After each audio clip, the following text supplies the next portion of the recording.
I've lived my whole life in the same city, same country, Hamilton, Ontario, Canada. And it's a good city, and it's a fine country, and it's what we call multicultural. We're very proud of being a country where many cultures come together, and there's something very beautiful about that.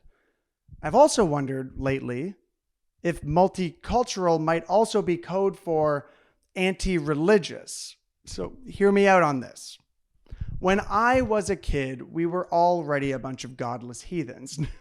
Nobody went to church, and that's fine. I'm not judging people for going or not going to church, but already religion was sort of out of the public eye.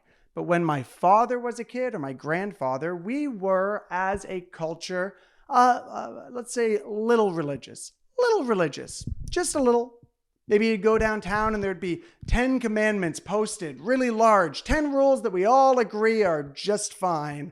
Or you might start the class, in school, in the beginning of the day, have a little prayer for calm and peace, just a little religious. But, we would cover religion in the public eye. People would talk about religion. And then the multiculturalism started rising up.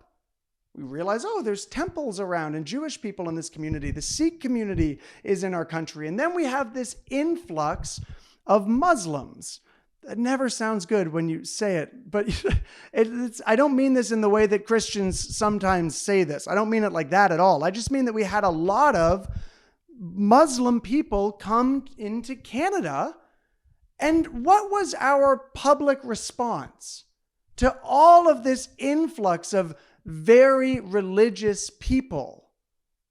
It was to just never talk about it again. We're just done talking about religion. We're not going to actually give an imam an opinion section in the paper to speak to moral good. We're not going to educate people on what these different religions are doing. We're just going to capitalize on every holy day, and then we'll just never talk about the fact that anyone's religious at all. I mean, how is it possible that our country's response to a bunch of very religious people coming into this culture was to just not be religious at all anymore? And what was it that took religion's place?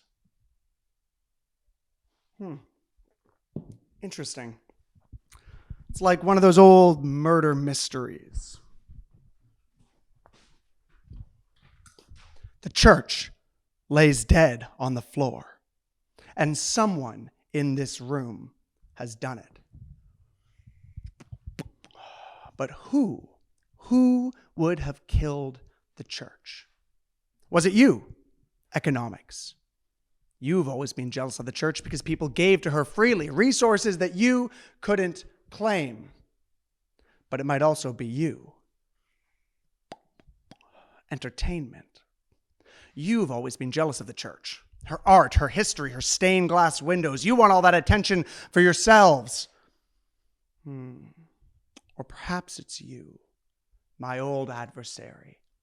Politics. No longer content to have the separation of church and state. Perhaps for you it had to be state and state. Perhaps that's why one of you drove a knife into her back. Yes, trouble is afoot. And we will solve this mystery. We will solve this mystery before the night is through. What is this accent I'm doing?